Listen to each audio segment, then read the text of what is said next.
Señor les bendiga a todos. ¿Cuántos todavía se gozan? Dios es bueno y grande en misericordia. Yo no sé si usted lo cree, pero yo sí. Es bueno en gran manera. Amén. Recordemos, hermanos, seguir orando es necesario. Es tan necesaria la oración. Mire, hay tantas situaciones a nuestro alrededor, tantas cosas que nosotros deberíamos estar en una dependencia constante de nuestro Dios. Y no solamente eso, sino buscando esa verdadera relación, comunión con nuestro Padre Celestial. Entender, Dios no es un ser distante, Dios es un Dios cercano y es un Dios personal. Él quiere relacionarse con nosotros, Él quiere que nosotros tengamos tiempo para relacionarnos con Él.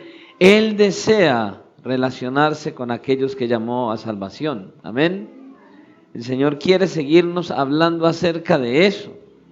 Entonces estemos orando para que estemos firmes, para que sigamos adelante, para que sigamos avanzando, para que sigamos creciendo, para que lo sigamos conociendo.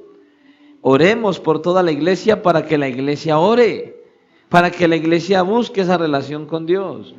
Oremos por las necesidades, por los enfermos, los que están en dificultades, por los pastores, las diferentes sedes que tenemos de este ministerio y obviamente por la iglesia en general, porque necesitamos orar unos por otros porque es de vital importancia. Amén.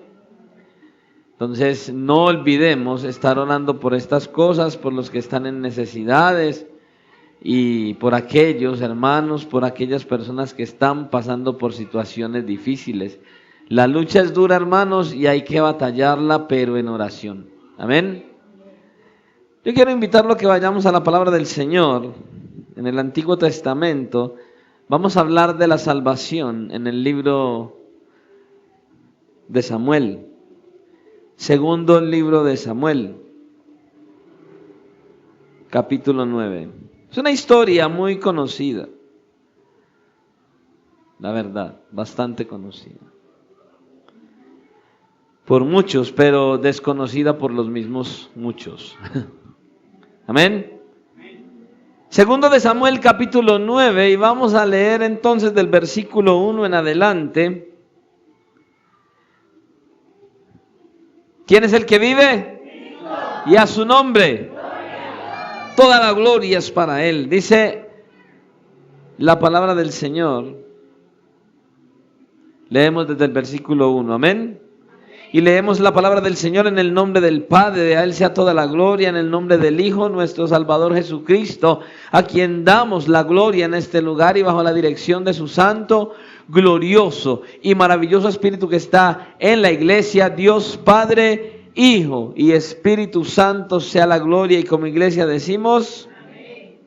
Dice la palabra del Señor así: dijo David: ¿ha quedado alguno de la casa de Saúl a quien haga yo misericordia por amor de Jonatán?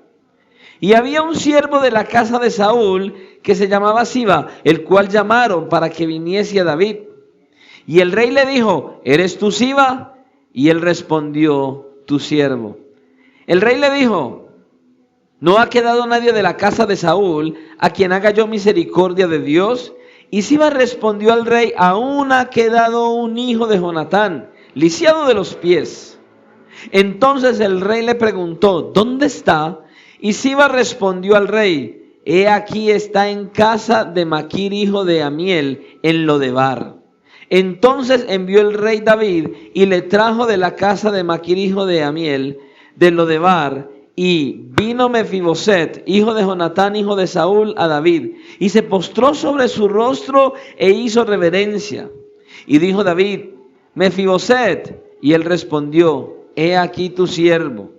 Y le dijo David: no tengas temor, porque yo a la verdad haré contigo misericordia por amor de Jonatán tu padre, y te devolveré todas las tierras de Saúl tu padre, y tú comerás siempre a mi mesa. Y él, inclinándose, dijo: ¿quién es tu siervo para que mires a un perro muerto como yo? Entonces el rey llamó a Siba, siervo de Saúl, y le dijo: todo lo que fue de Saúl y de toda la casa, de toda su casa, yo lo he dado al hijo de tu señor. Tú, pues, le labrarás las tierras, tú con tus hijos y tus siervos, y almacenarás los frutos, para que el hijo de tu señor tenga pan para comer. Pero Mefiboset, el hijo de tu señor, comerá siempre a mi mesa. Y le tenía Siba 15 hijos, y tenía Siba 15 hijos y 20 siervos. Y respondió Siba al rey: conforme a todo lo que ha mandado mi señor el rey a su siervo, así lo hará tu siervo. Mefiboset, hijo del rey, comerá, dijo el rey, comerá a mi mesa como uno de los hijos del rey. Y tenía Mefiboset un hijo pequeño que se llamaba Micaía.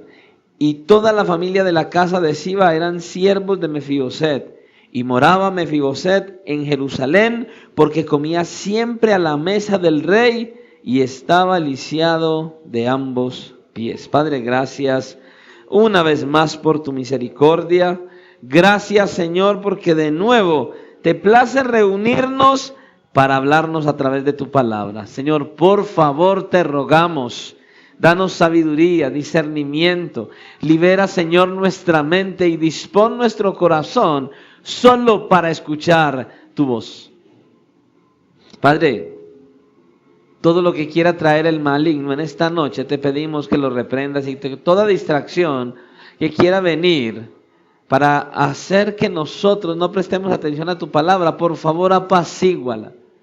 Y reprende toda artimaña, todo espíritu inmundo que se quiera levantar en la iglesia, y guarda la iglesia de caer en irreverencia y estar más bien atentos a tu voz y a tu palabra. Guíanos y direcciónanos, y que podamos terminar, Señor, con gozo, valorando la salvación que por pura gracia nos has dado, porque te lo pedimos dándote muchas gracias en el nombre de tu Hijo Jesucristo. Amén y amén. Puede tomar asiento. El mensaje que traemos para esta noche lleva como título, escuche, una ilustración de la salvación. Una ilustración de la salvación. En esta historia que nosotros vemos de David y Mefiboset, encontramos justamente esto, una historia de la salvación. Muy clara está en el pasaje. Pero antes de ir ahí, la verdad quiero decirle algo. Hay una de las cosas que más me apasiona cuando yo estudio las Escrituras. Cuando yo hablo la Biblia, cuando yo abro las Escrituras, cuando yo estudio la palabra de Dios, algo que me llena de gozo, de satisfacción, y que me pone a hablar con Dios y me llena de una alegría impresionante, es cuando yo puedo encontrar en las Escrituras una verdad que no había encontrado. Y no estoy hablando de añadir algo a las Escrituras o de sacar algo que no está, no, es de poder encontrar en la Biblia verdades que yo no había visto, que tal vez hubiera escuchado de otros, pero cuando yo mismo las encuentro, eso me llena de gozo, de alegría, eso me impacta sobremanera. Pero escuche, de la misma manera yo esperaría que cualquiera de ustedes que estudien Biblia se deleiten y disfruten cada vez que vayan a las Escrituras, sobre todo aquellos que podemos tener el Espíritu Santo para que nos abra el entendimiento, y abriéndonos el entendimiento ustedes puedan ir a la Biblia y disfrutar esas verdades gloriosas que Dios tiene para nosotros por medio de la salvación. Mire, una de las cosas que más me apasiona es leer el Antiguo Testamento, estudiar el Antiguo Testamento. Ahora, ¿sabe por qué? Porque desde el inicio, cuando yo empecé en mi vida cristiana, no me enseñaron a estudiar el Antiguo Testamento de la manera adecuada. Entonces yo solamente leía el Antiguo Testamento y sacaba las enseñanzas del Antiguo Testamento. Pero cuando Dios me enseñó y cuando trajeron a mí una enseñanza clara de cómo ir al Antiguo Testamento, comencé a ver que en el Antiguo Testamento está el plan de salvación de Dios más claro que uno se pueda imaginar. Podemos encontrar a Cristo en todo el Antiguo Testamento y su plan de salvación, y es algo glorioso. De hecho, hay personas con las que he conversado que me dicen: venga, ¿y cómo ustedes hacen para encontrar a Cristo en el Antiguo Testamento? Porque está ahí. Solo necesitamos saber cómo ir al Antiguo Testamento para encontrarlo. Yo conozco muchas personas, pastores, predicadores, que a la hora de estudiar el Antiguo Testamento y predicar el Antiguo Testamento, solo predican el Antiguo Testamento y olvidan a Cristo. Y Cristo es la esencia de toda la Escritura. Desde Génesis hasta Apocalipsis, Cristo es el centro de la Biblia. Entonces es algo precioso, es algo glorioso, es algo maravilloso poder encontrar a nuestro Señor Jesucristo aquí en el Antiguo Testamento y encontrar ese plan de salvación que habla acerca de lo que Cristo quiere para nosotros. Toda la Biblia tiene un solo tema. Yo no sé si usted se ha puesto a estudiar la Biblia. Toda la Biblia, desde Génesis hasta Apocalipsis, tiene un solo tema. ¿Y cuál es el tema de toda la Biblia? La gloria de Dios revelada en y a través de su Hijo, el Señor Jesucristo. Ese es el tema de toda la Biblia. En toda la Biblia encontramos a Cristo y la salvación que hay en Jesucristo. El pasaje que nosotros tenemos hoy, pasaje que acabamos de leer, es una tremenda historia. Es una preciosa historia. Pero para muchos es solamente eso, una historia. Porque esta historia que nosotros encontramos aquí debería ser que cada cristiano con solo leerla pudiera identificar la salvación que hay en Cristo al leerla inmediatamente. Esta es la historia de David, una historia más de David. ¿Sabía usted que David es en muchas ocasiones una figura de Cristo? El estilo de la vida de David, en algunas ocasiones que nosotros lo encontramos en la Biblia, es un tipo de Cristo. Y aquí se nos hace como un tipo de Cristo. Pero la historia misma, cuando usted la lee, uno solo se sienta y la lee e inmediatamente nos cuenta que esta historia es una ilustración de la salvación. Una historia de la salvación, una historia de la redención, una historia de lo que nosotros vamos a hacer, que estamos haciendo y vamos a hacer aún con mayor efectividad en la eternidad con nuestro Señor. Esta es una historia que nos debería motivar, que nos debería alegrar, que nos debería instruir, que nos debería llevar a estar más apasionados por Dios, más apasionados por su presencia, más apasionados por vivir la vida cristiana, más y más deseosos de tener gozo en medio de este caminar cristiano. Porque créanme, lo que hay en esta historia es algo grandioso, es una profecía gloriosa para cuando estemos en la eternidad con nuestro Salvador. Esta historia. Pero a veces para muchos no es así. Esta es una historia que es una imagen clara de cómo Dios trata con nosotros y cómo trata la salvación con nosotros. Es algo impresionante, es glorioso. Y hoy vamos a mirar varias cosas en este pasaje. Vamos a mirar en este mensaje que así como David hizo misericordia con Mefiboset por amor a Jonatán, así también Dios muestra misericordia para con cada uno de nosotros por amor de Cristo. Así mismo, vamos a conocer en primer lugar cuál es el contexto que tiene esta historia.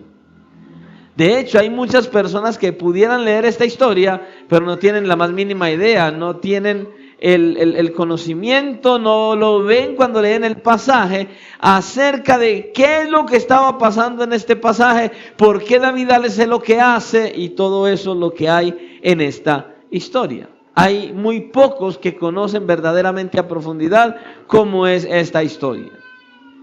Y esta historia comienza con David haciendo una pregunta. Lo primero que vemos aquí es una pregunta de David. ¿Y cuál es la pregunta de David? ¿Ha quedado alguno de la casa de Saúl?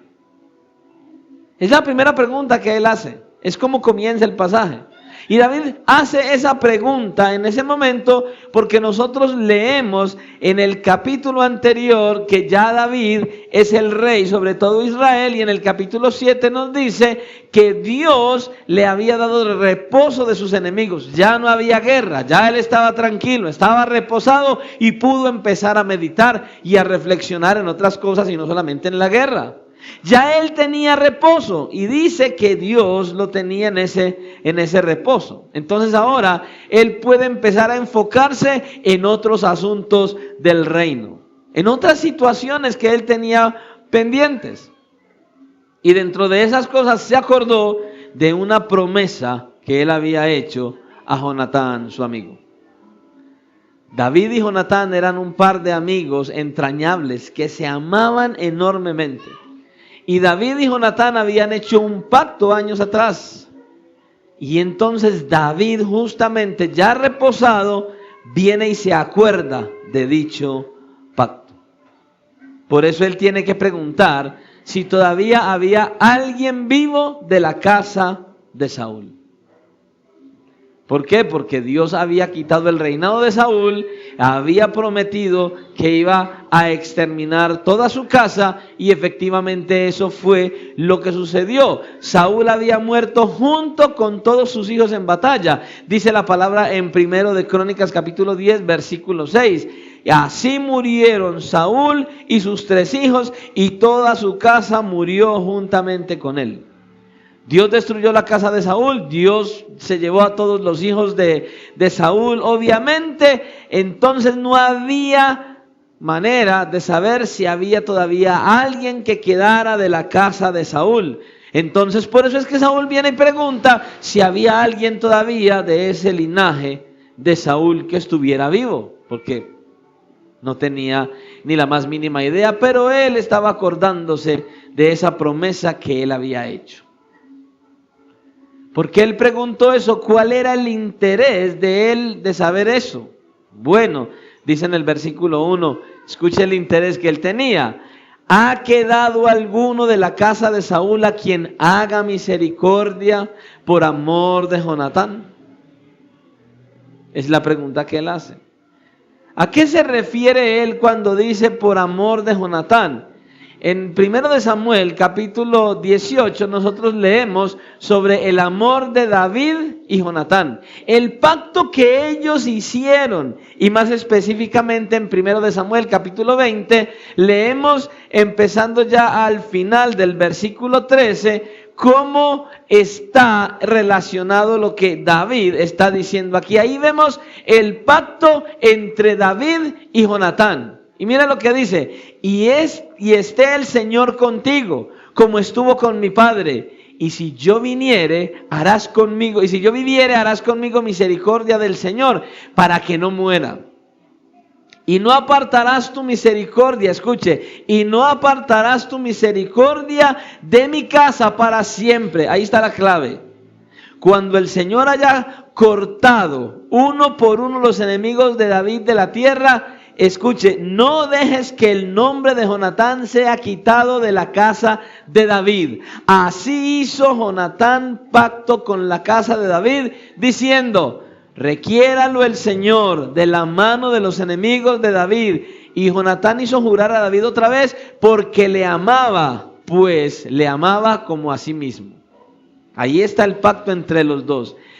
David y Jonatán hicieron un pacto y la promesa que David hizo fue que no iba a quitar el nombre de Jonatán de la casa de David. Mire, Jonatán sabía que él no iba a ser rey. Jonatán sabía que Dios había quitado el reinado a David y que obviamente había quitado el reinado a Saúl, y que había quitado todo el reinado de la casa de Saúl. Entonces Jonatán ya sabía, él no iba a ser rey. Ni del linaje de Saúl nadie iba a ser rey. Él sabía que Dios había ungido a David como rey. El que iba a reinar era David, no era él. Dios ya había determinado tal cosa. Pero hicieron un pacto. Y parte del pacto es que David no iba a permitir que el nombre de Jonatán fuera quitado de la tierra y de la casa de David. Ahí estaba la promesa. Que David iba a hacer bien con la descendencia de Jonatán. Esa fue la promesa. Y eso fue lo que estaba recordando entonces David aquí. Lo que David prometió a Jonatán es lo que él estaba haciendo aquí en este momento en 2 de Samuel capítulo 9. Él estaba cumpliendo la promesa que él le había hecho a Jonatán. Es por eso que él pregunta si saben de alguien, de algún descendiente de la casa de Saúl. ¿Y qué hacen? Le traen a un siervo, le traen a Siba. Y cuando le traen a Siba, él le hace la pregunta: ¿aún ha quedado un hijo de alguien que sea pariente de Saúl, de Jonatán? Y obviamente pues Siba le responde, versículo 2, aún ha quedado un hijo de Jonatán, lisiado de los pies. Así le dice. Y cuando nosotros miramos entonces 2 de Samuel capítulo 4, nosotros podemos leer que fue lo que le pasó al hijo de Jonatán. Resulta que cuando llegó la noticia de que Saúl y sus hijos habían muerto, entonces la nodriza salió huyendo, y cuando iban en el caballo el niño se le cayó, o sea Mefiboset, y por eso fue que él quedó inválido de los dos pies, por causa de la caída. Entonces Siba le hace justamente la aclaración a David. Y este es lo que vemos nosotros en el contexto. David se acuerda del pacto que había hecho con Jonatán años atrás. Y entonces, ¿qué hace? Busca un descendiente de Jonatán. ¿Para qué? Para hacer misericordia con él. Para extender su mano de favor con él como lo había prometido. Y entonces lo que vemos es que David comienza a cumplir esa promesa en el versículo 5. Entonces primero vemos que David hace la pregunta. Vienen y le dan la respuesta, inmediatamente manda por él y traen al hijo de Jonatán delante de él. Imagínese esta situación. Imagínese la condición de Mefiboset y la condición en la que él estaba. Y lo que él era. Usted y yo tenemos que pensar en lo que sucedió en esa época y no mirarlo a como nosotros pudiéramos verlo el día de hoy. En aquella época la situación era difícil. En aquella cultura muchas veces sucedía que cuando un rey tomaba el trono, el resto de la familia del rey saliente era asesinada. ¿Para qué? Pues para evitar que se levantara cualquiera de esa familia y se viniera en contra del rey que estaba tomando el trono en ese momento. Solo imagínense la situación. Mefiboset, llegan a la casa, oiga, el rey David lo mandó a llamar. Estoy muerto, me encontraron, no hay nada que hacer. Solo imagínense eso. Ya él dijo, ya me morí. Me encontraron. Se dio cuenta David que estaba vivo, y como esa era la costumbre de la época, automáticamente me imagino el temor que vino a este hombre. Escuche, pudieran haberle dicho, mira, es que David te mandó a llamar, él te va a hacer bien. No creo que Mefiboset se hubiera tragado ese cuento. No. Digo, no, este es el anzuelo, pero aquí no hay nada que hacer. Aquí tocó ir porque es el rey. Solo imagínense, yo leo esta historia y yo miro parcialmente las palabras que van y vienen. Fíjese las frases y las palabras que usa Siba para el rey. Escuche, en esa época, no es como hoy, en esa época a un rey lo tenían casi como a Dios. Mejor dicho, la gente se fijaba meticulosamente cómo le hablaban al rey y qué palabras le dirigían, y el respeto era tanto. Y sabe, eso me llamaba mucho la atención. ¿Sabe por qué? Porque hoy día hay muchos en la iglesia que no tienen ese mismo respeto y esa reverencia para con Dios. Miran a Dios como si fuera igual que uno, como si fuera igual a ellos. ¿Sí? La iglesia cristiana moderna hoy ya se dirige a Dios como Diosito. Y yo no veo a Dios como un diosito. Yo veo a Dios como un Dios grande, majestuoso, un Dios todopoderoso, grande y digno de toda la honra, la gloria y la alabanza. No un diosito. Dios no es un diosito. Dios es un gran Dios. Y aquí vemos entonces esta historia. Lo más probable es que Mefiboset estuviera muerto del miedo cuando fue llamado a la casa del rey. Es lo más seguro. Probablemente que él dijo, se me acabó la vida. Yo imagino que pensó en su hijo. No solamente yo. O sea, nos llegó la hora, me imagino al pobre Mefiboset pensando en todo esto. Leemos el versículo 6 y dice que vino y se postró sobre su rostro e hizo reverencia. No como el que tiene al rey como para adorarlo, pero sí le mostró un gran respeto al rey. Y dijo, hasta la hora de morirme, de pronto me escapo si le muestro al menos respeto al hombre. Y me imagino que probablemente hasta dijo, bueno, me va a ver lisiado, que yo con qué fuerza me voy a levantar en contra de él y hasta de pronto me perdone la vida. Pero quién sabe al hijo mío que no está lisiado, ¿qué? ¿Se imagina cuántas cosas hubieran podido pasar por la mente de Mefiboset en ese momento?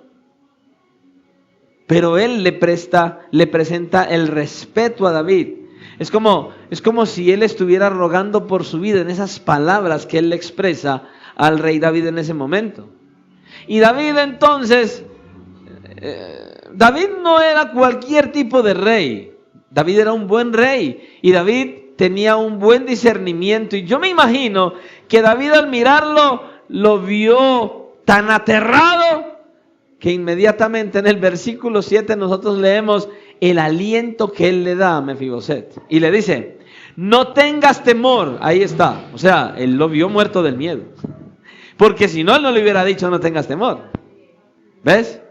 No tengas temor, porque yo a la verdad haré contigo misericordia por amor de Jonatán tu padre, y te devolveré las tierras de Saúl tu padre. Pero escuche, y tú comerás siempre en mi mesa.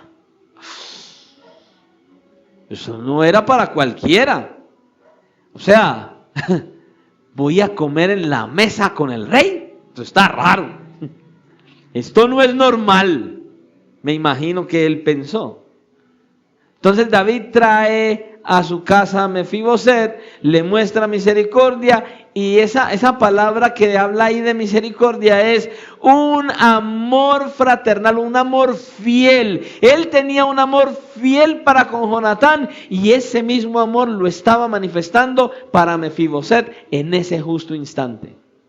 Estaba mostrando el amor que le mostró a Jonatán, se lo estaba mostrando ahora al hijo de Jonatán como si fuera su propio hijo. Y el trato de él. Y dice que le va a devolver todo lo que hubiera heredado Jonatán su padre. Y aquí le dice que él iba a comer siempre de su mesa. Le está mostrando no solamente favor, le está mostrando honor, le está mostrando que David definitivamente lo aprecia. Pero le hace claridad. Yo no estoy haciendo esto por usted, sino por amor a su padre. Claridad. Todo esto lo estoy haciendo por amor de Jonatán, tu padre. Eso es lo que él le está diciendo aquí a Mefiboset. David no lo hace porque conoce muy bien a Mefiboset y porque tiene una muy buena relación y le cae muy bien. Él ni siquiera sabía que existía.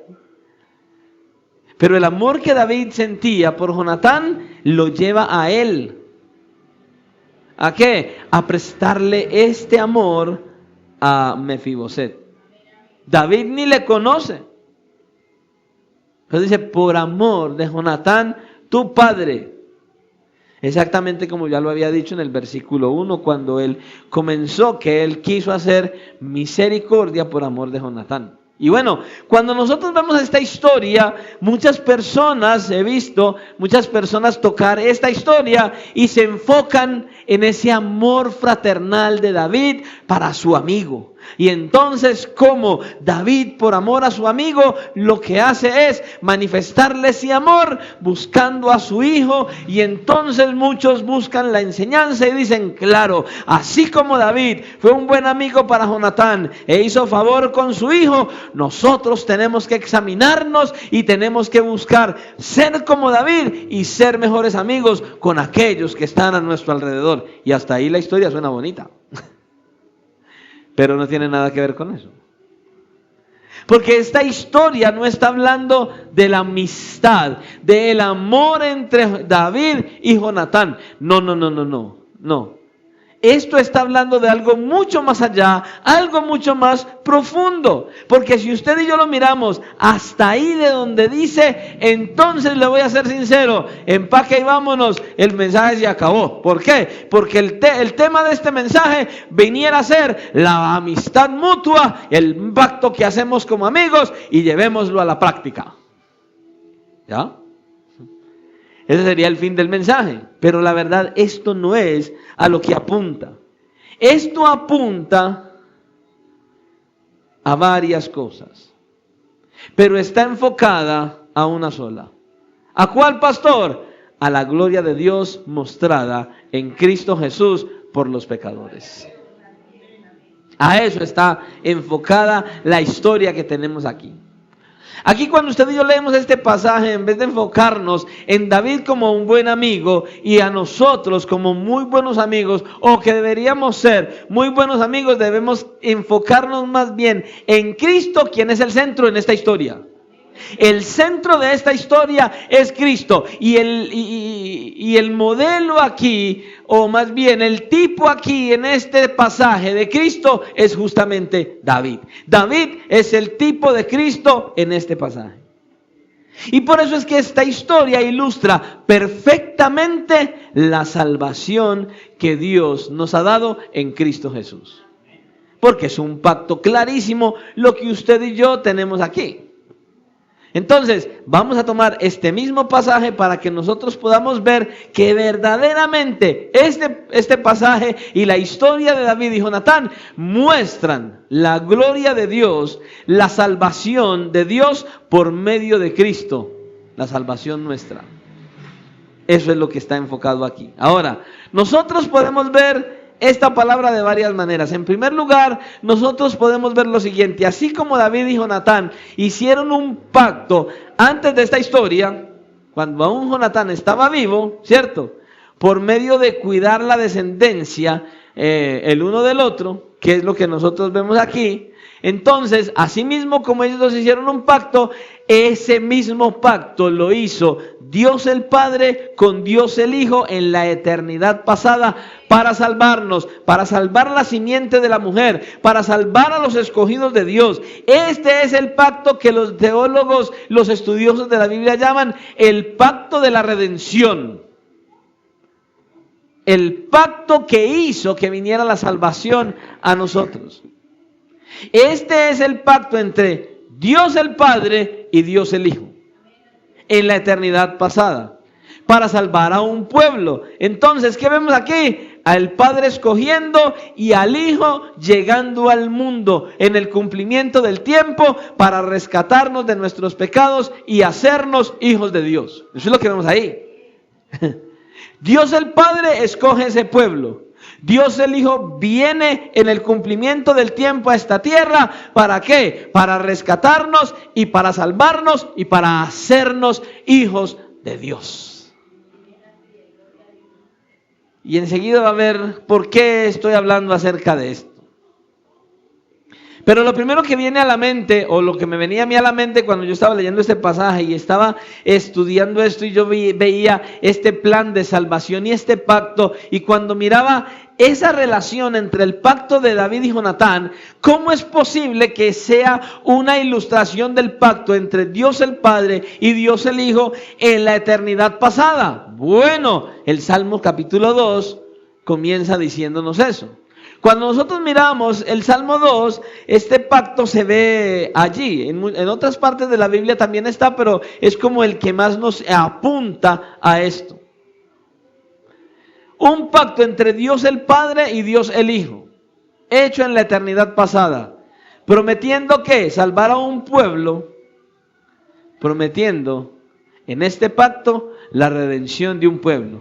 En el Salmo capítulo 2 y versículo 7 dice: yo publicaré el decreto, el Señor me ha dicho, mi hijo eres tú, yo te engendraré hoy.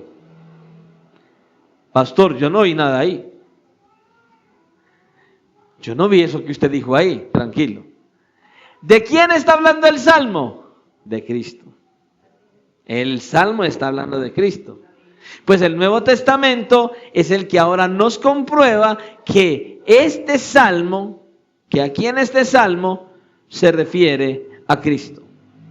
El Salmo 2 es una profecía de Cristo. Pastor, pero ¿cómo así? Sí, exactamente en el libro de los Hechos capítulo 13, en el versículo 32 en adelante, usted ve exactamente cómo es que ahí está manifestado ese pacto para la salvación de los pecadores. El pacto entre Dios el Padre y Dios el Hijo. Miren lo que dice Hechos capítulo 13, versículo 32. Comienza diciendo así: y nosotros también os anunciamos el evangelio de aquella promesa hecha a nuestros padres, versículo 33, la cual Dios ha cumplido a los hijos de ellos, a nosotros, resucitando a Jesús, como está escrito también en el Salmo 2, mi hijo eres tú, y yo te he engendrado hoy. ¿Sí vio? Ahí está la conexión. He ahí el pacto. Entonces, comparando la Biblia con la Biblia, ¿qué es lo que uno tiene que hacer? Entonces reconocemos que este salmo es profecía de Cristo. Este salmo se refiere a Cristo. Es el Padre hablando al Hijo. Y es el Hijo el que está recibiendo la promesa de parte de Dios. Y luego ahí en el Salmo 2, en el versículo 8, miren lo que dice el Padre. Pídeme y te daré por herencia las naciones y como posesión tuya los confines de la tierra. Dios el Padre haciendo un pacto con Dios el Hijo. El Padre prometiéndole las naciones al Hijo. Le está prometiendo una herencia al Hijo. ¿Y cuándo sucedió esta conversación entre Dios el Padre y Dios el Hijo? Antes de que hubiera la creación. Antes de que Dios creara cualquier cosa, ellos tuvieron esta conversación. Ahora, escuche, dice en Efesios capítulo 1, y ahí nos enseña que Dios nos ha escogido desde antes de la fundación del mundo. Y si Dios nos escogió antes de la fundación del mundo, esta conversación fue antes de la fundación del mundo. Obviamente lo vemos ahí. Entonces, en un momento en la eternidad pasada, antes de que crearan cualquier cosa, Dios el Padre y Dios el Hijo se sentaron a conversar e hicieron este pacto. Y Dios el Padre le prometió al Hijo las naciones por herencia. ¿Y quiénes son las naciones? Nosotros.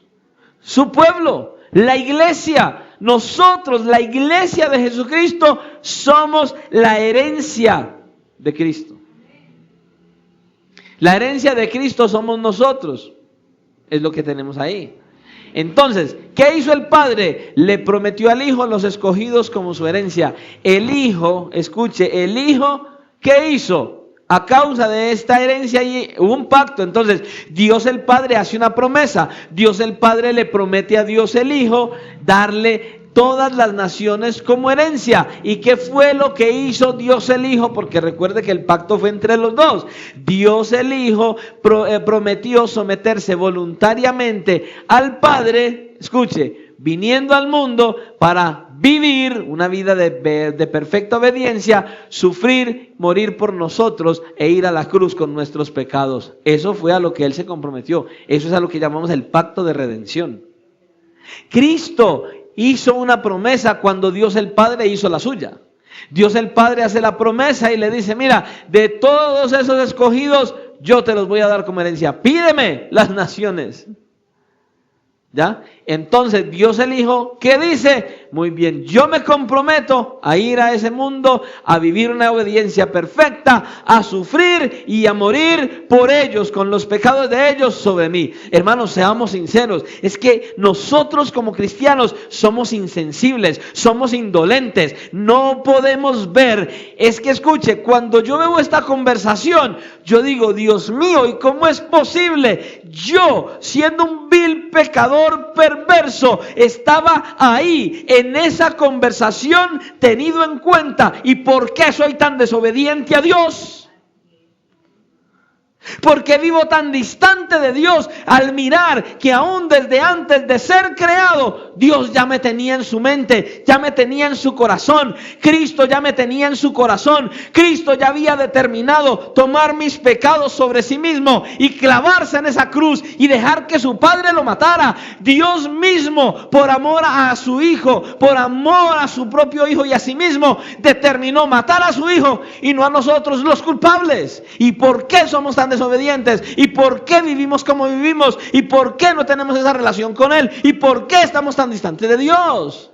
Porque no entendemos, porque no visualizamos, porque no valoramos el amor de Dios. Hermanos, necesitamos valorar el amor de Dios hacia nosotros. Mire, todo lo que aconteció a nuestro favor, sin nosotros siquiera merecerlo, hermanos. O seamos sinceros, ¿usted cree que merece la salvación? ¿Qué merecemos de Dios? Y mire todo lo que Él hizo. El plan de salvación por la muerte de Cristo. Ahora, escucha. El plan de salvación nuestra por medio de la muerte de Cristo no fue el plan B que Dios escogió cuando el hombre pecó. Uy, Dios no dijo, este hombre pecó, ¿y ahora qué voy a hacer? Vamos con el plan B. No. Ese plan de salvación, escuche, Cristo muriendo por los pecadores ha sido el plan inicial y plan central desde antes de la fundación del mundo entre Dios y el Hijo, Dios el Padre y Dios el Hijo. No fue un plan B, no, ese fue el plan determinado por Dios el Padre y Dios el Hijo. Esto no fue algo que Dios inventó porque dijo, uy, este hombre pecó, ¿ahora qué? Vamos a mirar a ver qué solucionamos aquí. No, siempre ha sido el único plan divino. Eso es lo que el plan de redención refleja. Es un pacto, es un acuerdo, es un plan hecho entre Dios el Padre y Dios el Hijo antes de la fundación del mundo para salvar a un pueblo y dárselo a su Hijo como herencia. Es tremendo, hermano. Entonces, este pacto que David había hecho con Jonatán, justamente ese pacto fue lo que causó que David preguntara si había algún sobreviviente de la casa de Saúl. Ese pacto que ellos dos hicieron es lo que causó que David buscara a Mefiboset para mostrarle misericordia. Y ese pacto ilustra perfectamente la salvación, lo que Dios hizo en la eternidad pasada para planear la salvación de nosotros los pecadores. Es una similitud. Por un pacto previo, ¿sabe qué pasa? Dios nos busca. Por un pacto previo, Dios buscó al hombre. Por un pacto previo, David buscó a Mefiboset. ¿Sí ve? Ahí está. El Padre y el Hijo hicieron un pacto. El Padre escoge al pueblo y ¿sabe qué? Preparó un cuerpo para su Hijo, le prometió el poder del Espíritu Santo y le dio las naciones como herencia. ¿Ve? Dios el Padre escoge el pueblo, luego escoge un cuerpo para su Hijo. Y después de que escoge ese cuerpo para el Hijo, le promete el Espíritu Santo, el poder del Espíritu Santo con el Hijo. ¿Sí ve? Ese es el pacto que hicieron los dos. Y luego le promete las naciones como herencia. Y el Hijo voluntariamente se sometió y murió en nuestro lugar para que usted y yo tengamos el mejor privilegio que puede tener el ser humano sobre la tierra. ¿Cuál? Ser hijo de Dios. Debe ser un privilegio para nosotros ser hijos de Dios. Eso es lo que Dios ha hecho para salvarnos. ¿Se da cuenta? Un pacto previamente hecho. Y Dios, después de hacer el pacto, nos buscó y nos salvó. ¿Cuándo? Cuando el hombre pecó. Entonces esta historia entre David y Jonatán ilustra perfectamente el pacto entre Dios el Padre y Dios el Hijo en el plan de salvación de nosotros, los pecadores. Ahí está, para salvarnos. En segundo lugar, nosotros podemos ver aquí que así como David buscó a Mefiboset para poder cumplir el pacto, ¿se ve? David fue quien mandó a buscar a Mefiboset, ¿sí? Fue David quien mandó a buscarlo, no fue Mefiboset quien buscó a David. No fue que Mefiboset estaba cierto día ahí sentado en la sala de su casa y dijo, vea, yo como que voy a buscar a David para que me devuelva lo que era mío. Eso no pasó. No fue eso lo que sucedió. No fue Mefiboset quien determinó buscar a David. Fue David quien determinó buscar a Mefiboset. Asimismo, Dios para poder cumplir ese pacto con su hijo, él tuvo que buscar ¿a quién? Al pueblo, a esos seres humanos. Él nos buscó. ¿Sabe por qué? Porque el ser humano, el hombre no busca a Dios. Ningún ser humano busca a Dios. No lo busca. Nosotros nunca buscamos a Dios. Escucha, la Biblia es muy pero muy clara en este asunto. Romanos capítulo 3, versículos 10 y 11 dice: no hay justo ni aun uno, no hay quien entienda, no hay quien busque a Dios. Nadie busca a Dios, nadie, no existe nadie naturalmente que busque a Dios. Ningún ser humano lo busca. Todo ser humano le huye a Dios. Es Dios quien viene y busca a cada persona para poderlo salvar. Y nosotros tan reacios, Dios buscándonos. Y Él lo único que quiere es vernos en la eternidad con Él. Hay un canto por ahí que dice, yo te busqué, Señor, mas descubrí que tú impulsabas mi alma a ese afán, que no era yo quien te encontraba a ti, tú me encontrabas a mí. Es que nosotros nunca buscamos a Dios. Esa es la salvación bíblica, esa. ¿Cuál? Lo que Dios ha hecho en la eternidad pasada para salvar al pecador. El pacto que Él hizo con el Hijo. Aquí en la historia, Mefiboset no buscó a Dios. David, perdón. No fue Mefiboset quien buscó a David. Fue David quien determinó buscar a Mefiboset. El rey buscó a Mefiboset. Entonces, por ende, nosotros no buscamos a Dios. Escuche, usted y yo estamos aquí por pura gracia de Dios. No porque usted y yo buscamos a Dios. Ahora, nosotros miramos a Mefiboset, ¿cierto? Pero nosotros estamos peor. ¿Sabe por qué? Porque Mefiboset no hizo nada en contra de David. ¿Qué iba a hacer en contra de David Mefiboset? Lisiado. Estaba por ahí escondido. Él estaba escondido. Nada.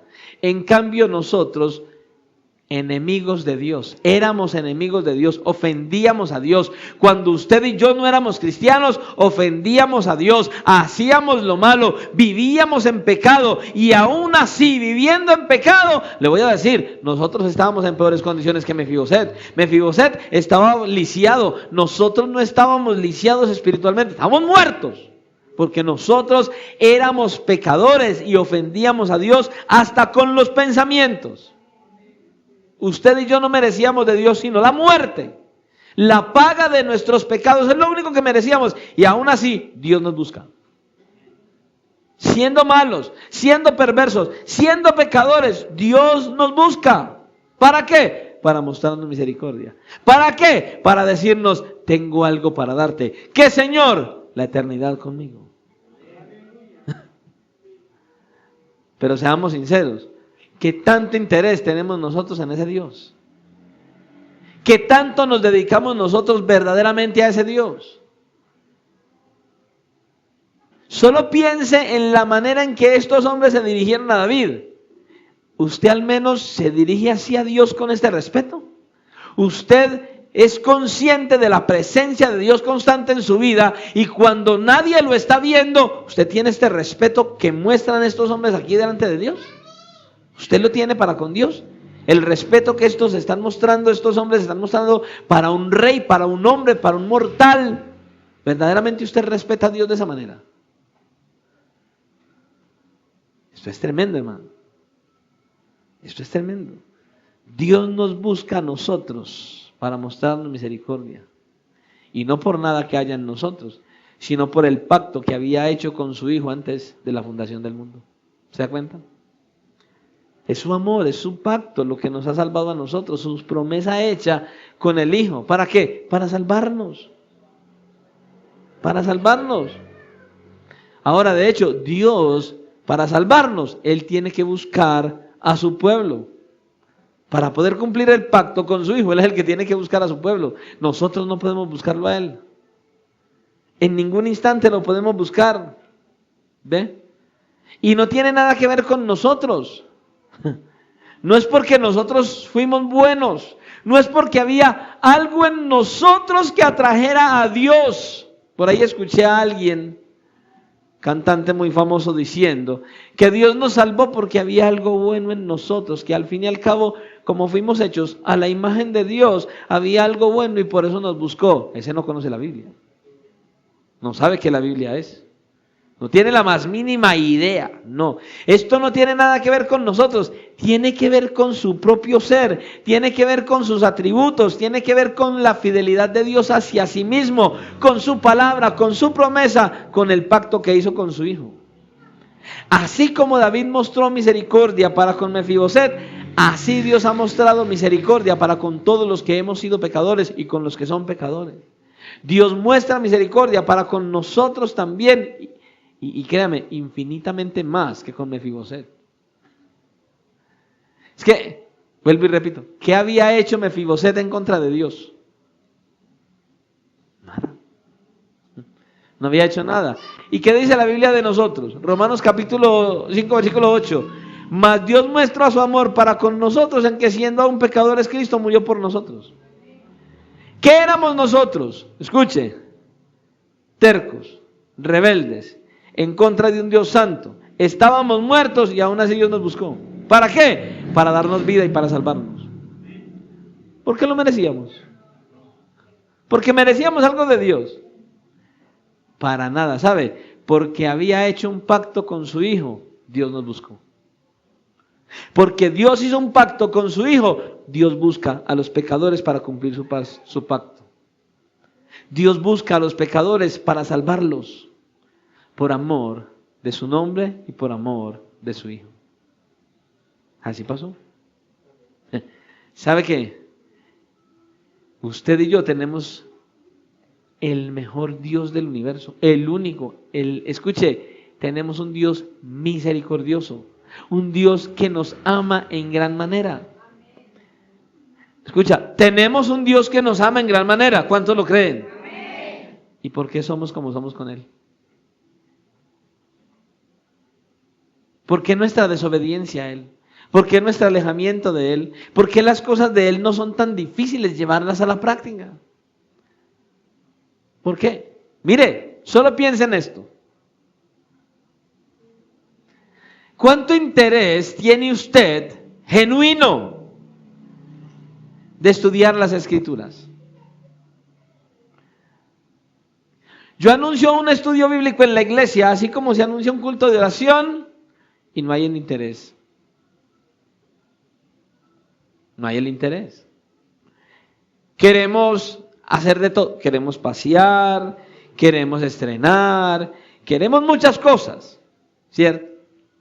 Pero a la hora de decir, hey, vamos a la iglesia a orar, para muchos la oración no tiene valor. La oración es como, allá vamos a ir a pedirle a Dios. No, eso no es orar. Eso es ser un mendigo. No, orar es buscar tener una verdadera relación con ese Dios que es bueno, grande en misericordia, que Él quiere que nosotros nos relacionemos con Él. Eso es orar.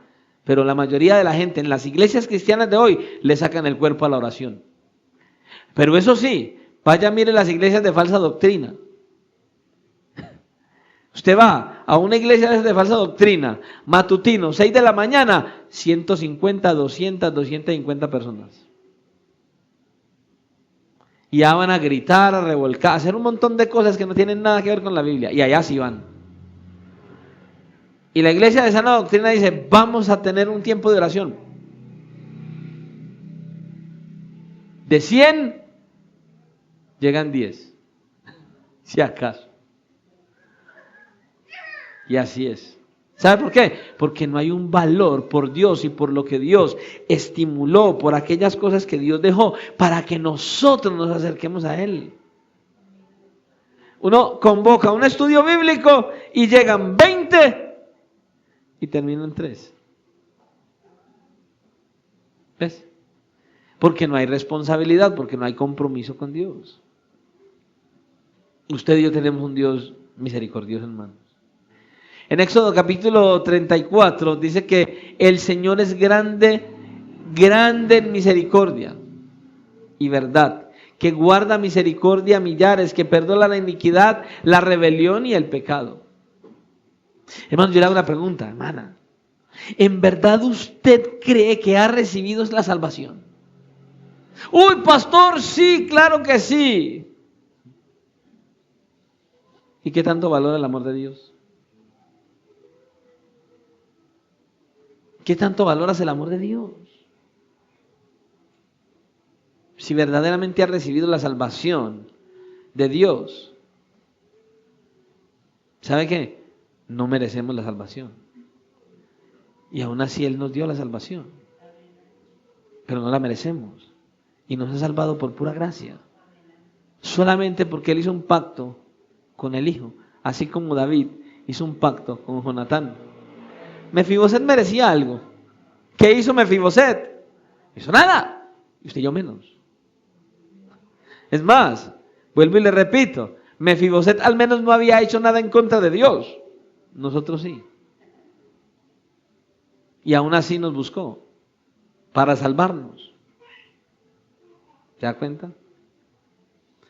Nosotros no merecemos la salvación, pero la salvación no depende de nosotros, depende de la fidelidad de Dios. Escucha, Él promete que todo aquel que cree en Él y que cree en su Hijo, le va a llamar para limpiarlo de sus pecados, para que pueda ser salvo.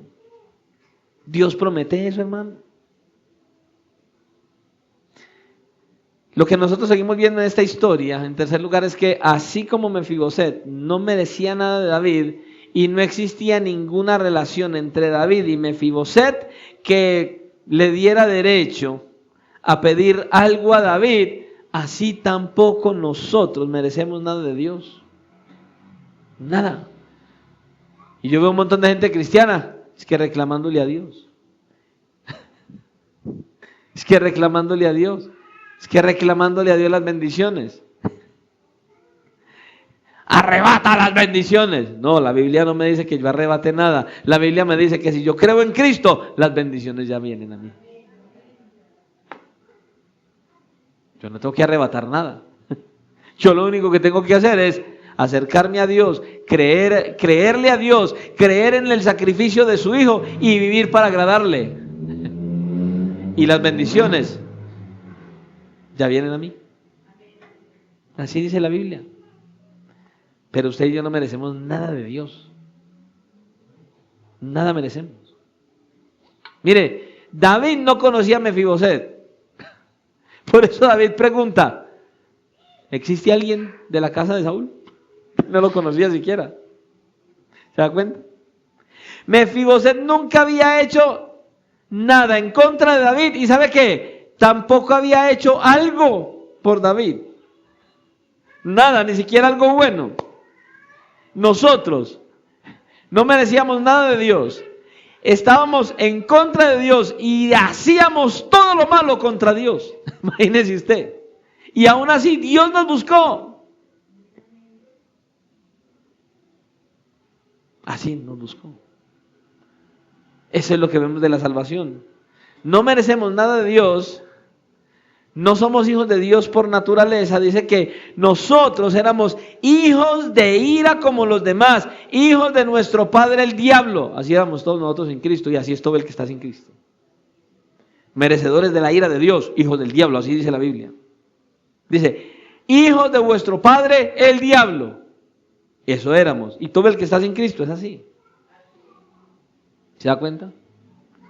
¿Qué merecemos de Dios? La muerte. Pero aún así Él está buscando a aquellos que están muertos para darles vida. Mire, usted y yo no solamente éramos discapacitados espirituales, sino que usted y yo estábamos muertos en delitos y pecados. Entonces usted y yo lo que recibimos de Dios es por pura gracia y por pura misericordia. Todo lo que usted y yo hemos recibido de Dios es por gracia y por misericordia. Usted y yo no hemos sido salvados porque hicimos cosas buenas, no hemos sido salvados por obras, no. Solamente por gracia. Tito capítulo 3 dice que la salvación no es por obras de justicia que nosotros habíamos hecho, sino por su misericordia, por el lavamiento, la regeneración y por la renovación del Espíritu Santo. Como quien dice, usted no hizo nada para salvarse. No lo merecía, no lo buscamos, no había nada bueno en nosotros, nada. Y aún así el Señor nos buscó para salvarnos. ¿Por qué? Solamente por un pacto que había entre Dios el Padre y Dios el Hijo. Ya. Eso es todo. Mire, Dios hizo un pacto con el primer hombre, con Adán. ¿Ve? ¿Y qué pasó? Él cayó en pecado. Ahora, cualquiera de nosotros pudiera decir, no, si Dios me hubiera dado la oportunidad a mí, yo no hubiera caído. ¿En serio? ¿Será que sí? Yo creo que le hubiéramos embarrado más que a Adán. Nosotros tampoco podemos tomar ese pacto y darle la obediencia perfecta a Dios, la que Él exige. No, nosotros no podemos hacer tal cosa, hermanos. No. Por eso, escucha, la salvación tuya y mía es por gracia. Es por pura misericordia, es porque usted y yo no la merecíamos. Entonces yo vuelvo a preguntar, ¿por qué nosotros somos capaces de cambiar a Dios por cualquier otra cosa? Por una persona, por un trabajo, por lo que sea. ¿Por qué nosotros somos capaces de cambiar a Dios cuando nos muestra tanto amor, cuando nos muestra su gracia, cuando nos muestra su misericordia, cuando lo único que merecíamos era ir a la muerte? ¿Por qué nos distanciamos de Dios? La única razón para nuestra salvación es por pura gracia y misericordia. Deberíamos valorar dicha gracia y dicha misericordia. Escucha, Mefiboset no mereció ese trato que David le dio, pero David lo hizo, no por algo que había en él, sino por el pacto que él tenía y el amor que David tenía para con Jonatán, su amigo. Usted y yo no merecemos nada de Dios y aún así nos ha dado todo a su propio Hijo, estando muertos en delitos y pecados, hermano. ¿Sabe qué hace Dios? Nos resucita y nos da vida solamente por pura gracia. ¿Sabe? Es como esa parábola que el Señor Jesucristo contó en Lucas capítulo 14, que un hombre hizo una cena e invitó a todos los conocidos, a toda la gente del pueblo, y todos empezaron, no puedo ir, es que no puedo ir por esto, no puedo ir por esto, puras excusas. ¿Y sabe qué? Dice que este hombre se enojó, ¿y sabe qué hizo? Vayan a los campos, dice, vayan por los vallados, para traer ¿a quiénes? A los pobres, a los mancos, a los cojos y a los ciegos. ¿Sabe qué? Esa es una ilustración de lo que usted y yo éramos antes de venir a Cristo. Aún peor, estos estaban cojos, mancos y todos nosotros estábamos muertos. Y Él nos llamó, nos dio vida y nos salvó, hermanos. ¿Cómo nosotros no tenemos gratitud para con Dios después de todo lo que Él ha hecho por nosotros y en nosotros, hermanos? Seamos sinceros, hermanos. Dios no salva a buenas personas que merecen la salvación. Dios salva a los peores de los peores. Qué bueno, porque así éramos nosotros. Peores de los peores. Qué buen Dios nosotros tenemos. Y sabe, lo hace para mostrar su poder y su gloria. Dios le da vida a los muertos y los salva para mostrar que Él es el Dios quien puede hacer el milagro de la regeneración y transformar cualquier corazón, sea el que sea. Dios lo hace así, ¿ve? Ahora, ¿sabe qué? Dios sigue buscando a personas destruidas por el pecado, desesperados, sin esperanza espiritualmente, muertos. Así son las personas que Dios salva. Una persona no tiene que ser muy bueno para merecer la salvación. No, Dios salva a los peores de los peores. Y ahí estábamos nosotros. Y Dios nos ha llamado para salvación, para mostrar su gloria y su poder. ¿Sabe qué? En nosotros. Hermano, que usted y yo, siendo pecadores, perversos, solo imagínese todo lo malo que hacíamos. Y que Dios nos llame y nos dé vida y nos salve y nos cambie. ¿Sabe qué? Mostrando su gloria, porque la gente que nos conoce verdaderamente transformados va a decir: ve, mira, y este como era, y aquella como era. Cuando dicen como era, hermanos, eso glorifica a Dios. Eso muestra el poder y la gloria de Dios. Pero qué tristeza cuando dicen: no, qué pereza ir a esa iglesia para ser como fulano. ¿Se cree que glorifica a Dios? No, pues que esta no cambia nada. No, es que este es el mismo. No, es que este es igual. No, pues que usted... Y va a esa iglesia. No, no es venir a la iglesia, es tener un encuentro verdaderamente con Cristo. Es venir arrepentidos delante del Señor. Es buscar verdaderamente la salvación. Es verdaderamente, mire, ¿sabe quién puede hacer eso? Uno al cual Dios llamó y le dio vida. Y ya vivo puede acercarse a Él en arrepentimiento y fe. Eso es lo que pasa. Tremendo. ¿Sabe? Así como David invitó a Mefiboset a su presencia, le dio posesiones y lo hizo comer en su mesa, así también nos llama a nosotros de lejos para estar en su presencia y para comer en su mesa. Usted y yo comemos en la mesa del Señor, aún hoy. Esto es alimento preparado por Dios. Es su palabra. Segundo de Samuel 9:7 dice: le dijo David: no tengas temor, porque yo a la verdad haré contigo misericordia por amor de Jonatán tu padre, y te devolveré todas las tierras de Saúl tu padre, y tú comerás siempre a mi mesa.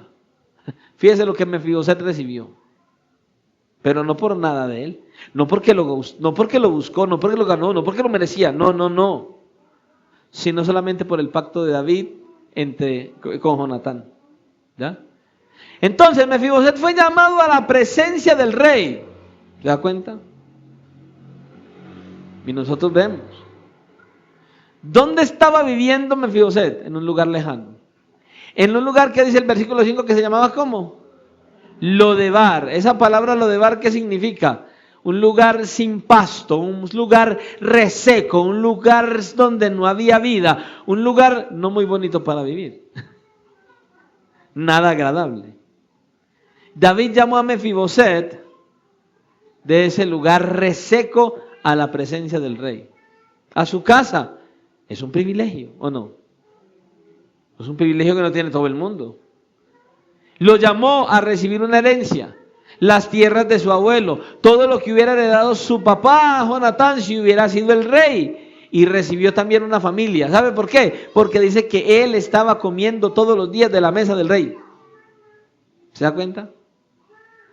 ¿Y sabe de qué habla eso? De comunión, una comunión íntima, una comunión como familia. Dice el final del versículo 11 que él comería a la mesa de David como uno de los hijos del rey. ¿Se da cuenta? Como uno de los hijos del rey. Podemos ver la gran comparación con la salvación aquí. Usted y yo recibimos lo mismo. Hemos sido llamados de lejos. Usted y yo estábamos en Lodebar. Usted y yo sin Cristo estábamos en ese lugar reseco, en ese lugar muerto. Usted y yo incluso estábamos muertos en un lugar muerto. Y Dios por su gracia soberana nos llamó de ese lugar seco, reseco y muerto a los que estábamos muertos para darnos vida en Cristo Jesús. Eso hizo Él. Y hemos sido llamados a la presencia del Rey. Hermanos, hemos sido llamados a la presencia del Rey. Miren lo que dice Pablo en Colosenses 1:13. El Padre nos ha librado de la potestad de las tinieblas y nos ha trasladado al reino de su amado Hijo. Y hemos sido llamados de lejos y de la resequedad, ¿sabe qué? Para vivir en la presencia de Dios. Usted y yo. Y nos ha dado también una herencia. Y no solo tierras, no. Es una herencia, dice, incorruptible, incontaminada, reservada en el reino de los cielos para nosotros. Usted y yo somos herederos de Dios, coherederos con Cristo. Oiga, esto es tremendo. Mire, Dios hace un pacto con el Hijo y le promete que nosotros somos su herencia. Como quien dice, usted va a ir, se va a sacrificar por ellos y yo se los voy a entregar en la eternidad. Y a nosotros nos dice, ustedes estaban muertos, yo los llamé y les di vida cuando estaban muertos. ¿Y sabe qué? Los voy a llevar a la eternidad. ¿Y sabe qué? Mi Hijo es su herencia. Hermanos, es un privilegio. Usted y yo deberíamos vivir gozosos en la vida cristiana. Pase lo que pase y venga lo que venga, solo pensando en ese futuro que tenemos con Cristo en la eternidad, hermano. Deberíamos esforzarnos día tras día, ¿sabe qué? En agradar a Dios más y más. Pero seamos sinceros, ¿cuántas cosas nos quitan el amor por Dios? ¿Cuántas cosas hay adelante en nuestro corazón que no es Dios? Hermanos, usted y yo ahora tenemos la posibilidad de disfrutar de esa comunión íntima con Dios cada día. Y cada día podemos comer en la mesa de Dios. Él prepara mesa delante de nosotros. Usted y yo no disfrutamos de las bendiciones de Dios a diario. No solo somos tratados como hijos de Dios, sino que ya Dios nos ha hecho parte de su familia, nos dice hijos. Y no hay nada mejor que ser hijo de Dios. Por eso esta historia es una ilustración de la salvación. Pero lo que usted y yo tenemos es mucho mejor que lo que recibió Mefiboset aquí. Lo que usted y yo tenemos, si somos cristianos verdaderos, ya lo tenemos. ¿Por qué? Porque lo que usted y yo tenemos es espiritual, es eterno y es perfecto. Es tremenda ilustración de la salvación. ¿Da? Es la salvación. Y la salvación son las buenas noticias para todo aquel que cree en el Señor Jesucristo y ha sido perdonado de sus pecados. Imagínense el privilegio tan grande que tenemos. Por eso, hermanos, hermanas, debemos regocijarnos, gozarnos, alegrarnos por la salvación que tenemos en Cristo Jesús. Ustedes ya hemos sido llamados de lejos, hemos sido regenerados. ¿Y sabe qué? ¿Para qué? Para que ahora usted y yo podamos disfrutar de la presencia de Dios constantemente y disfrutar de ella para siempre. Usted y yo debemos dar gracias a Dios por esta historia, que nos ilustra claramente lo que Dios hace por los pecadores perdidos para hacerlos salvos y hacerlos hijos suyos. Eso es una bendición, hermano. Una bendición. Pero, ojo, que al mismo tiempo esta historia nos enseña algo también. ¿Qué, pastor? ¿Qué pasa con aquellos que rechazan esta gracia y amor de Dios? Porque es posible rechazar la gracia y el amor de Dios. Pastor, ¿y cómo rechazamos la gracia y el amor de Dios? Cuando no obedecemos a todo lo que Dios nos dice en su palabra que nosotros debemos hacer. Escuche, leemos de Mefiboset en el capítulo 9, versículo 13, y moraba Mefiboset en Jerusalén porque comía siempre a la mesa del rey y estaba lisiado de ambos pies. Vemos cómo termina el pasaje con el bien de Mefiboset. Recibió misericordia, recibió posesiones y está sentado a la mesa del rey como uno de sus hijos, ¿sí o no? Pero es interesante que en el capítulo 10 nosotros encontramos un contraste de esta historia. Porque nosotros en el capítulo 10 encontramos a David también intentando mostrar misericordia por alguien, pero esa misericordia es rechazada. Segundo de Samuel capítulo 10 versículo 1, comienza así. Después de esto aconteció, ¿después de qué? De lo que pasó con Mefiboset, ¿vio? Después de esto aconteció que murió el rey de los hijos de Amón y reinó en lugar suyo Hanún, su hijo. Y dijo David, yo haré misericordia con Hanún, hijo de Naas, como su padre lo hizo conmigo. Vemos lo mismo, ¿sí bien? David quiso mostrar misericordia por amor de otra persona. ¿Vio? Sigue diciendo. Y envió David sus siervos para consolarlo por su padre. Mas llegados los siervos de David a la tierra de los hijos de Amón, los príncipes de los hijos de Amón dijeron a Hanún su señor, ¿Te parece que por honrar David tu padre ha enviado consoladores? ¿No ha enviado David sus siervos para ti para reconocer e inspeccionar la ciudad para destruirla? Los cizañosos siempre, esos que meten la espada. Entonces Hanún tomó los siervos de David, les rapó la mitad de la barba y les cortó los vestidos por la mitad hasta las nalgas. Dice la Biblia, no me lo inventé yo. Y los despidió. Cuando se le hizo saber esto a David, envió a encontrarles, porque ellos estaban en extremo avergonzados. Y el rey mandó que les dijeran: quedaos en Jericó hasta que os vuelva a nacer la barba, y entonces volved. Y viniendo los hijos de Amón, que se habían hecho odiosos a David, enviaron los hijos de Amón y tomaron a sueldo los sirios de Bet-rehob y a los sirios de Soba, 20,000 hombres de a pie, y el rey de Maaca 1,000 hombres, y de Istop 12,000 hombres. Cuando David oyó esto, envió a Jacob con todo el ejército de los valientes. Y después de esto, nosotros leemos que los amonitas con sus aliados, los sirios, fueron conquistados y derrotados todos. Pero aquí vemos también una ilustración en cuanto a la salvación. Mire, en Hechos capítulo 17 leemos: Dios ahora manda a todos los hombres en todo lugar que se arrepientan. Este es el llamado de Dios a todos los hombres. ¿Qué? Que se arrepientan. Aquí vemos a David mostrando misericordia a otra persona por amor de otro. ¿Sí se da cuenta? Y aquí vemos un rechazo abierto a esa misericordia. ¿Cuántos están hoy en la iglesia abiertamente rechazando la misericordia de Dios? Dios muestra su amor, Dios muestra su gracia, Dios muestra su misericordia. ¿Y cuántos en la iglesia, en desobediencia, en altanería, se han levantado en altanería en contra de Dios, rechazando todo el amor y la misericordia que Dios tiene para ellos, buscando otros amores, colocando a Dios no en primer lugar, sino en otro lugar que no es el primero? Eso es lo que vemos aquí. Y el llamado de Dios es a venir a Él, que se arrepientan y crean en Cristo para poder ser salvos.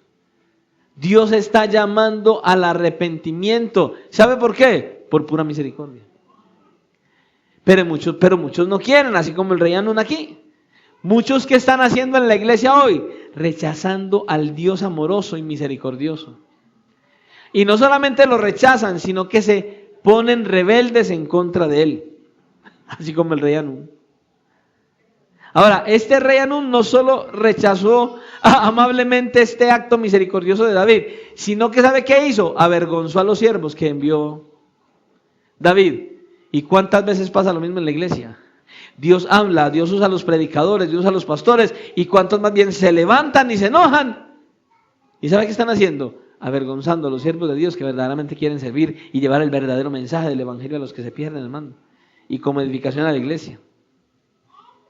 Para usted y para mí, que les hayan raspado la mitad de la barba y que le hayan cortado hasta la mitad de las nalgas de los vestidos, no es nada.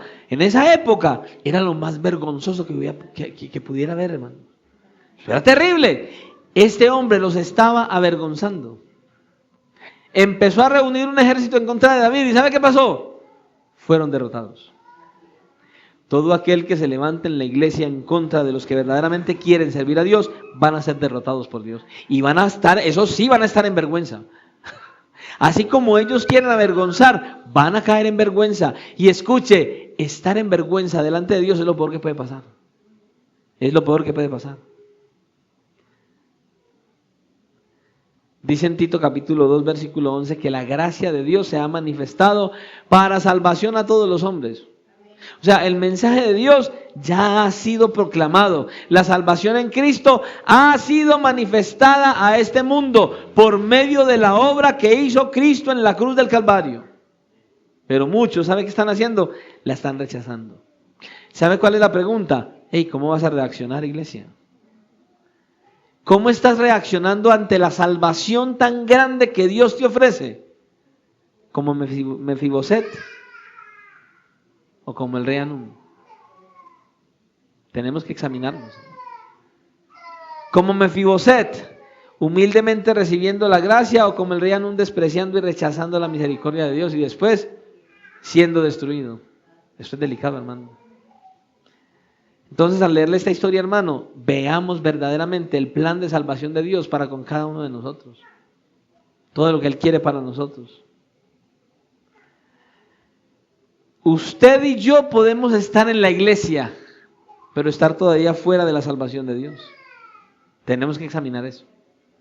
Porque si todavía estás poniéndote rebelde en contra de Dios, hoy Dios te dice, hey, cree en la gracia y en la misericordia que estoy enviando por medio de mi Hijo.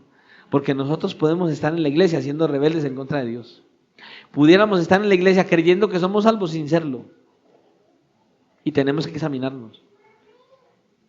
Y si nos damos cuenta que todavía estamos lejos y que nos estamos levantando en rebeldía en contra de Dios, hoy el Señor nos está diciendo, mira, aquí hay un plan de salvación, te lo estoy mostrando otra vez. ¿Para qué? Para que te arrepientas y vengas a mí en un arrepentimiento y fe genuino. Para que no rechaces más y no te pongas rebelde en contra de mis mandamientos, es lo que dice el Señor. Solamente Dios nos puede dar la salvación, no hay otro. El pastor no es y el esposo tampoco. Y si usted ya es un cristiano fiel y verdadero, ¿sabes qué necesitas? Conocer más a Dios. Conocer más a tu Dios, ¿para qué? Para que puedas regocijarte, alegrarte en esa salvación y que puedas meditar en esta historia constantemente y decir, qué maravillosa historia, yo estoy ahí, yo soy un Mefiboset. Usted y yo somos Mefiboset, o usted y yo somos Hanún, una de dos. Lo único que yo sí le puedo decir es una cosa, el amor de Dios en extremo está puesto para que nosotros lo recibamos. Depende de nosotros rechazarlo o recibirlo. ¿Y cómo lo rechazamos? Viviendo en desobediencia y haciendo lo que no le agrada a Dios. Depende de nosotros. Así como David hizo misericordia con Mefiboset, por amor a Jonatán, escucha, así mismo Dios muestra misericordia por nosotros, por amor de Cristo. Ahí estás. Medita. Que el Señor nos ayude verdaderamente, hermanos, a valorar esa obra de salvación. Oremos al Señor. Ahí donde estás, examina cómo estás en tu relación y tu obediencia a Dios. Y en base a eso, entonces, acércate a ese Dios maravilloso que te ama. Padre, la verdad no tenemos palabras para describir este pasaje tan impresionante que nos has dado, Señor. Un pasaje que verdaderamente es una historia preciosa en un libro que leemos poco, Señor. Una historia preciosa, una joya para ilustrar la salvación, esa salvación que has traído a nuestras vidas por medio de tu Hijo, Señor. Padre, hoy te damos gracias por el pacto que hiciste en la eternidad pasada con nuestro Salvador Jesucristo, tu Hijo, para salvarnos. Prometiendo escogernos y darnos a tu Hijo como herencia y darle a tu Hijo las naciones como herencia, Señor. Padre, gracias, Señor. Muchas gracias. Muchas gracias, Señor. Te damos hoy, en verdad.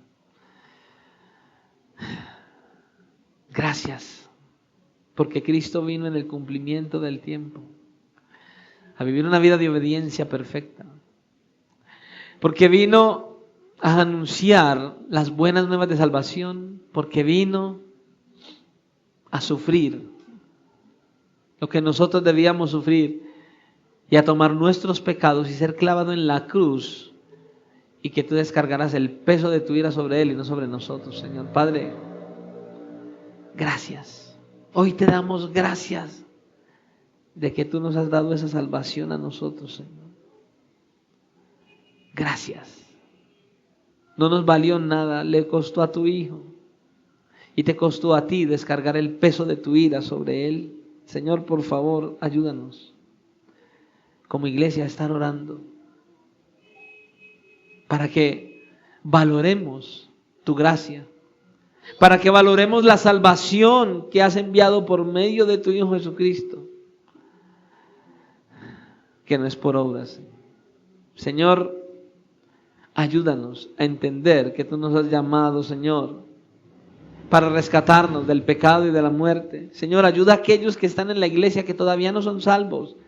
Ayúdales, Padre, por favor, para que ellos entiendan que tú has enviado a tu Hijo para rescatarles, para salvarles, para librarlos de la ira venidera. Por favor, Señor, ayúdanos a que como iglesia valoremos tanto la salvación, que por encima de los tropiezos y las dificultades que haya, nosotros nos gocemos y nos deleitemos en la salvación, en la vida cristiana, y nos deleitemos constantemente en tu presencia, Señor. Padre, por favor, ayúdanos y guíanos como iglesia, conforme a tu propósito. Hoy, Señor, que te lo pedimos dándote gracias en el nombre de tu amado Hijo Jesucristo, para la honra, la gloria y la alabanza de tu santo y bendito nombre. Hoy, Señor, salimos de este lugar, sabemos que tu presencia permanece con nosotros. Llévanos pues en bendición y en victoria, y ayúdanos a seguir meditando en esta salvación tan grande que nos has dado, y a seguir buscando vivir cada día para tu gloria, para tu honra y para tu alabanza. Hoy, Señor, te lo pedimos y te damos gracias. En nombre de Jesús. Amén.